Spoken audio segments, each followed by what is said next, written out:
அண்ணே ஒரு விஷயம் நான் சொல்றேன், நல்லா புரிஞ்சுக்கண்ணே. நான் என்ன விஜயும் டிவிகேவை இன்னும் அடிக்க ஆரம்பிக்கல. நான் அடிக்க ஆரம்பிக்கல. ஏன்னா தமிழ்நாடு அரசியல்ல நான் எப்பொழுதுமே என்னுடைய பேச்சை மாத்தி பேசக்கூடிய ஆள் கிடையாது. விஜய் அவர்கள் அரசியலுக்கு வந்த முதல் நாள் நான் சொன்ன அதே கருத்தை தான் இன்னைக்கு சொல்றேன். அரசியலுக்கு புதியவர்கள் வரணும். எங்களோட ஒருத்தர் கூட்டணி சேரல அப்படிங்கறதுக்காக அப்படியே நான் மாத்தி எல்லாம் பேச மாட்டேன். அவருடைய பாதையில் அவர் போட்டும். அதே நேரத்தில் இந்த டப்பா இன்ஜின் அப்படின்னு அவர் சொன்னதுக்கான பதிலடி நான் கொடுத்துட்டேன். ஆனா இன்னைக்கு டிவிகேவோ திரு விஜய் அவர்களோ இந்த கட்சியில் இருக்கக்கூடிய அல்லு சில்லுகளை வச்சுக்கிட்டு வம்பிழுத்தாருன்னா என்னுடைய பதிலும் மிக கடுமையா இருக்கும். அதே பிலோ த பெல்ட் நான் போவேன், விஜய் மேலேயே நான் போவேன். அது வேண்டாம். ஒரு நாகரிகமான அரசியல் விஜய் சொன்னனால என்னுடைய பதிலும் இன்னைக்கு நாகரிகமா இருக்கு. இந்த 2ஆம் கட்ட 3ஆம் கட்ட 4 கட்சி மாறி வந்தவங்க அவங்க எல்லாம் வச்சுக்கிட்டு பிலோ த பெல்ட் போகணும்னு நினைச்சாங்கன்னா அதே விஜய் அவர்களுக்கு அதே டிவிகேக்கு அதே பாணியில அதே பிலோ த பெல்ட்ல அதை விட சிறப்பான பதில் சொல்ல தெரியும். வேண்டாம்னு நினைக்கிறேன். அரசியல் களம் நாகரிகமா இருக்கட்டும், அவருடைய பாதையில் அவர் போகட்டும், மக்கள் முன்பு அவருடைய கருத்துக்களை வைக்கட்டும். அது ஏற்கனவே நான் சொன்னது போல இவிஎம் மிஷின்ல நம்முடைய தமிழகத்தினுடைய வாக்காளர் பெருமக்கள் எல்லா தலைவர்கள் எல்லா கூட்டணி கட்சி தொண்டர்கள் தலைவர்கள் சொல்வதெல்லாம் கேட்டுட்டு ஏப்ரல் மாதத்தில் வரக்கூடிய தேர்தலில் அவங்களுடைய எண்ணத்தில் இருக்கிறத பிரதிபலிக்கட்டும். அது காத்திருப்போம். அதே நேரத்தில் தேசிய ஜனநாயக கூட்டணி வெற்றி பெற வேண்டும் என்பதற்காக கடுமையாக உழைத்துக் கொண்டிருக்கின்றோம். அதனாலதான் நீங்க சொல்லும் பொழுதே சில பேருக்கு நான் பதில் சொல்ல விரும்பல. ஏன்னா செகண்ட் லெவல் 3rd லெவல்னு போக ஆரம்பிச்சு நான் பதில் சொல்ல ஆரம்பிச்சா இதுக்கு எண்டே இல்ல. அதனால இது ஒரு வார்னிங்கா கூட அவங்க எடுத்துக்கிட்டோம். ஆனா இன்னைக்கு ரொம்ப ஒரு ஆச்சரியமான விஷயம் என்னன்னாங்கன்னா நியூஸ் 24/7 தொலைக்காட்சி நிறுவனம் இன்று காலையில் அந்த வீடியோ வெளியிட்டிருக்கிறாங்க. அந்த வீடியோவை பார்க்கும் பொழுது அந்த சம்பந்தப்பட்ட எம்எல்ஏ திரு பழனியாண்டி அவர்கள் நேரடியாக அங்க இருக்கிறாங்க. காவல்துறை இருக்கிற மாதிரி எனக்கு தெரியுது. 25 லட்சத்திற்கும் மேற்பட்ட அந்த உங்களுடைய கேமரா லைவ் எக்யூப்மெண்ட் அந்த எலக்ட்ரானிக் ஐட்டமை சேதப்படுத்தி இருக்கிறாங்க. நேரடியாக அந்த எம்எல்ஏவே தாக்குறார். இதைவிட ஒரு கிளியர் கட் ப்ரூஃப் என்ன வேணும்? ஆனால் கரூர் மாநகர காவல்துறை கண்காணிப்பாளர் அவர்கள் கொடுத்திருக்கக்கூடிய பத்திரிகை அறிக்கை முற்றிலும் பொய் என்பது இதிலிருந்தே தெரியுது.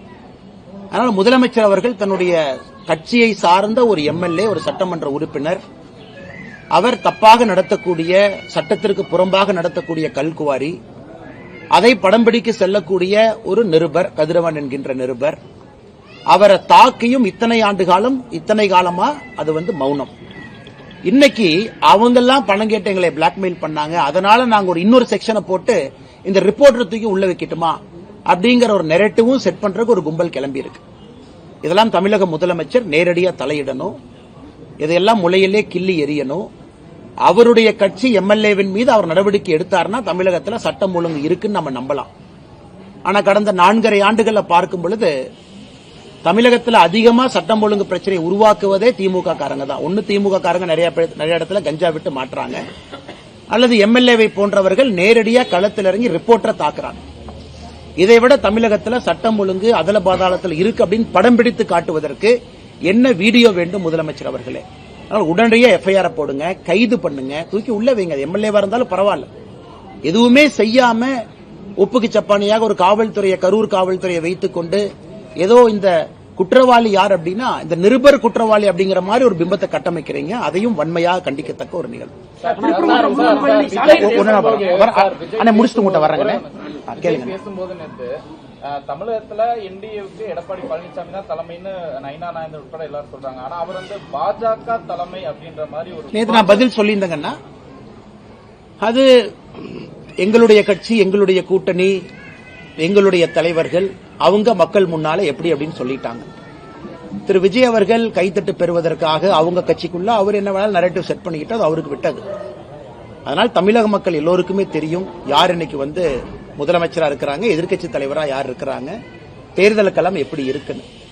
ஆனால் இன்னைக்கு விஜய் அவர்களை பொறுத்தவரை நான் ஏற்கனவே நேற்று காலையில கோயம்புத்தூர்ல சொன்னது போல அந்த அரங்கத்துக்குள் இருக்கக்கூடிய தன்னுடைய தொண்டர்களுடைய விசிலுக்காக கைத்தட்டலுக்காக பேசிய பேச்சாக மட்டும்தான் இருந்தோ தவிர ஒரு டெப்தா ஒரு சிந்திக்க வைக்கக்கூடிய ஒரு வாக்காளன எதற்கு நான் உங்களுக்கு ஓட்டு போடணும், எதற்கு மாற்றம் வேண்டும் அப்படிங்கிற பேச்சா இல்லை. அதனால அதை கடந்து போய் விடலாங்க. திருப்பரங்குன்றத்துல அந்த நீதிமன்றம் உத்தரவிட்டு அந்த தீபம் ஏற்ற விடல. ஆனா நீதிமன்றத்தில் போய் அந்த மன்னிப்பு கடிதம் கொடுத்திருக்காங்க, நிபந்தனையற்ற மன்னிப்பு கடிதம் மாவட்ட ஆட்சியர் கொடுத்திருக்காங்க. தமிழக அரசு கொடுத்த மாதிரி தான் நம்ம பாத்துக்கணும். 100% தமிழக அரசு முதலமைச்சரே வந்து கொடுத்ததா தான் எடுத்துக்கணும். ஒரு மாவட்ட ஆட்சியர் என்பது முதலமைச்சரை ரெப்ரசென்ட் பண்ணக்கூடிய ஒரு ஸ்டேட் இன்ஸ்ட்ருமெண்ட். அவர் அந்த மாவட்டத்தில் ஸ்டேட் யாரு, அரசு யாருன்னு கேட்டீங்கன்னா மாவட்டத்தினுடைய ஆட்சியர், காவல் கண்காணிப்பாளர், போலீஸ் கமிஷனர். இன்னைக்கு அவங்க போய் கோர்ட் முன்பு நின்று மன்னிப்பு கேட்கறாங்கன்னா இது எந்த அளவுக்கு சீரியஸா போயிருக்கு, எந்த அளவுக்கு முதலமைச்சர் வாக்கரசியலுக்காக, மைனாரிட்டியை தாஜா செய்ய வாக்கரசியலுக்காக இதை எக்ஸ்கலேட் பண்ணி இந்த நிலைமை கொண்டு வந்து நிறுத்திட்டார். இன்னைக்கு யாரு பலிகாடாவாக மாறி இருக்கின்றார்கள் என்றால் அந்த மாவட்டத்தினுடைய ஆட்சியரும் காவல்துறை கமிஷனரும் இன்னைக்கு பலியாடு மாதிரி நிக்கிறாங்க. அதனால்தான் நேற்று நாங்க பத்திரிகையாளர் சந்திப்பில் கேட்டது, இன்னும் நீதியரசர்கள் ஒரு படி மேல போய் அந்த ஆட்சியருக்கு யார் போன் பண்ணாங்க, ஆட்சியருக்கு இந்த மாதிரி செய்ய சொன்னது யார்? ஏன்னா ஏற்கனவே அந்த டிவிஷன் பெஞ்ச் அதுல நமக்கு ஊர்ஜிதம் ஆயிருச்சு. அந்த 144 CRPC என்ன போட்டாங்களோ அதே ஃப்ராட் என்பது நமக்கு தெரிஞ்சிருச்சு. டிவிஷன் பெஞ்சிலேயே சொன்னாங்க இதே ஒரு ஃப்ராட் அப்படின்னு.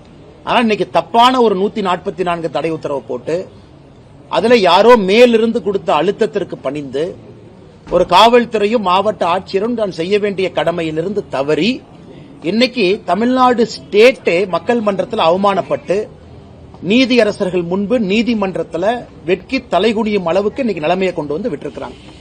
இதிலிருந்தே புரிந்து கொள்ள வேண்டும், கலவரத்தை ஏற்படுத்துவதற்கு முயற்சி செஞ்சது யார்? பழிய வந்து இன்னைக்கு நம்முடைய கட்சியின் மீது, நம்முடைய தோழர்கள் மீது, சகோதரர்கள் மீது போடுறாங்க.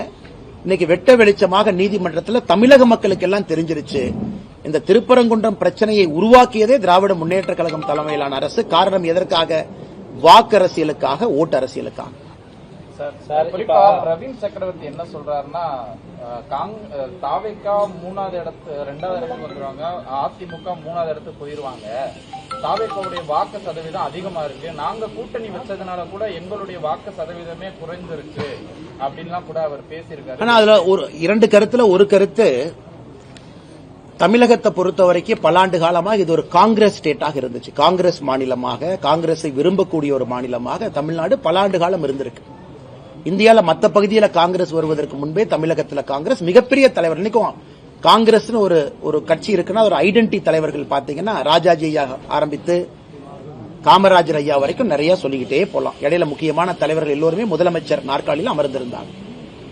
இன்னைக்கு அந்த காங்கிரஸ் கட்சி எப்படி இருக்குன்னா, திரு பிரவீன் சக்கரவர்த்தி அவர்கள் பிரதிபலிக்கக்கூடிய காங்கிரஸ் கட்சியா இருக்கு. கூட்டணி ஒரு பக்கம், ஆசை இன்னொரு பக்கம். டெல்லியை பார்த்துக்கிட்டு இருக்கிறாங்க. டெல்லியிலிருந்து வரக்கூடிய தலைவர்களுடைய எண்ணம் வேறு மாதிரி இருக்கு, காங்கிரஸ் கட்சியினுடைய எண்ணம் வேறு மாதிரி இருக்கு.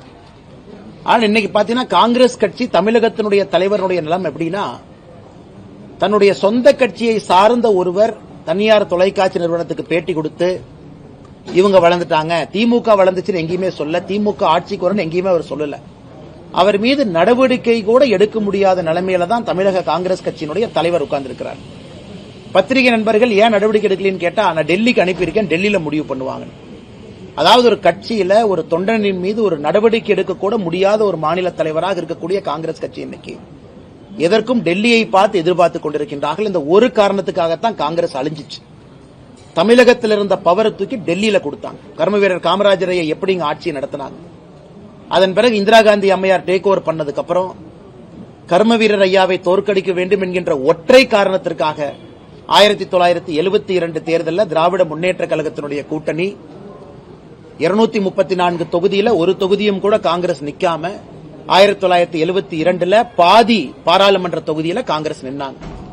அன்னைக்கு ஆரம்பிச்ச வீழ்ச்சி காங்கிரஸ் இங்க இருக்கு. நான் காங்கிரஸ் கட்சியை பத்தி கமெண்ட்ரி கொடுக்க வேலை என் வேலை இல்லைங்கண்ணா. ஆனால் நிச்சயமாக காங்கிரஸ் கட்சியினுடைய வீழ்ச்சி தமிழகத்தில். ஆனா இன்னும் அவங்க பாருங்க, 63 சீட் காங்கிரஸ் நின்னாங்க 2011. அதன் பிறகு 40 சில்லற சீட்டுக்கு வந்தாங்க. அதன் பிறகு 25 சீட்டுக்கு வந்துட்டாங்க. 60 சீட்ல நின்ன ஒரு கட்சி அதே திமுக கூட்டணியில வெறும் 10 ஆண்டுகள்ல இன்னைக்கு 25 சீட்ல வந்து நிக்குது. ஆனாலும் காங்கிரஸ் கட்சி இன்னைக்கு பேசும் பொருளா இருக்கு. காரணம், தேவையில்லாம பிரதமர் மீது வைக்கக்கூடிய அவதூறான பேச்சுக்கள் எல்லாம், பாராளுமன்றத்தில் ராகுல் காந்தி அவர்கள் செய்யக்கூடிய சில தேவையில்லாத விஷயங்கள் எல்லாம். அதனால இன்னைக்கும் பிரவீன் சக்கரவர்த்தி அவங்க சொல்றத சொந்த கருத்துன்னு தான் காங்கிரஸ் சொல்ல போறாங்க. அவர் சொந்த கருத்துங்க, ஆனா கேட்டா all India data analytics wing head அப்படிம்பாங்க. அதனால இது காங்கிரஸ் கட்சிக்கான பிரச்சனை. காங்கிரஸ் கட்சி எப்படி இருக்கு அப்படிங்கிற மக்கள் மன்றத்தில் என் கருத்தாக இதை நான் வைக்கின்றேன். சார் அண்ணாமலை ஓபிஎஸ் அவர்கள் வர்றதுக்கு எதுவும் வாய்ப்பு இருக்கா சார்? நீங்க வந்து அவரோட ரொம்ப தொடர்பு இருந்தீங்க, நல்ல தொடர்புல. இப்ப அவர் தனிச்சுடப்பட்ட மாதிரி தெரியுது. அவர் வர யாரும் தனித்தல்ல எங்கேயும் போகலீங்கன்னா காலம் இருக்கிறது, காத்திருங்கள், பொறுமையா இருங்க, எல்லாம் நல்லதாக நடக்கும். தமிழகத்தில் 2026 திராவிட முன்னேற்ற கழகத்தினுடைய ஆட்சி தூக்கி எறியப்பட வேண்டும் என்று மக்கள் தெளிவாக நினைக்கின்றார்கள், விரும்புகின்றார்கள். அதற்கு என்ன நடக்கணுமோ அது நடக்கும். அண்ணாமலை பாஜகவில் என்ன நிலைமையில இருக்கிறாருன்னே தெரியணும்னு சேகர் பாபு பேசியிருக்கிறாரு சார். ஆனா நான் சேகர் பாபு ஒரு மாதிரி அண்டி பிழைக்கிற ஆண்டி இல்லைங்கண்ணா. இந்த பள்ளி எல்லாம் பாத்தீங்கன்னா இந்த செவுத்துல ஒட்டிக்கிட்டு சுத்திக்கிட்டு இருக்கும் வீட்டுல. அந்த பள்ளி கத்துனா மட்டும்தான் செவுத்துல ஒட்டி இருக்கிறது தெரியும். இன்னைக்கு சேகர் பாபு அவரை பார்க்கணும்னா முதலமைச்சருடைய ஜீப்ல ஓரத்துல பள்ளி மாதிரி ஒட்டிட்டு போவார். ஸ்ரீரங்க கோயில்ல எல்லாம் 4000 ரூபாய் டிக்கெட் வாங்கி சொர்க்கவாசல பாக்குறதுக்கு போவாங்க. அதே சேகர் பாபு எப்படி அடாவடியாக சென்னையினுடைய ரவுடியா எப்படி இருந்தாரோ 20 ஆண்டுகளுக்கு முன்பு கோவில்ல இன்னைக்கும் அறநிலையத்துறை அமைச்சராக அதே ரவுடியா தான் இருக்கிறார். எல்லாம் நவருங்க. யாருன்னா சேகர் பாபுவும் அவருடைய குடும்பமும் போய் பெருமாளை ஃபர்ஸ்ட் பார்க்கணும். ஐயா அவங்க பண்ண பாவத்தை எல்லாம் கோயில கழுவணுமா? கும்பாபிஷேகம் நடக்கும். லோக்கல்ல யாரோ 5 ரூபா 10 ரூபா 20 ரூபா போட்டு கும்பாபிஷேகம் நடத்துவாங்க. சம்பந்தமே இல்லாத காவி வேட்டியை கட்டிக்கிட்டு பள்ளி மாதிரி மேல ஒரு ஜீவன் தொத்திக்கிட்டு இருக்கும். அது யாருன்னு பார்த்தா சேகர் பாபு.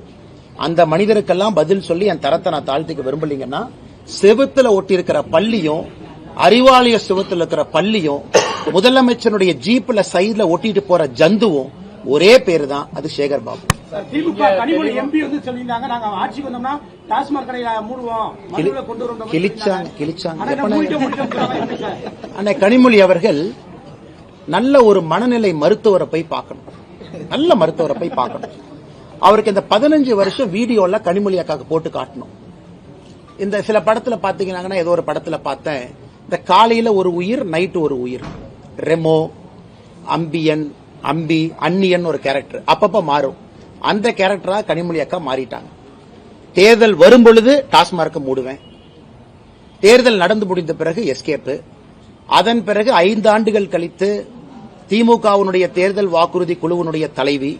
நீங்க 2022 கொடுத்த வாக்குறுதியினுடைய வெள்ளை பேப்பரை கொடுங்கன்னா சிரிப்பாங்க, அதை பத்தி பேச மாட்டாங்க.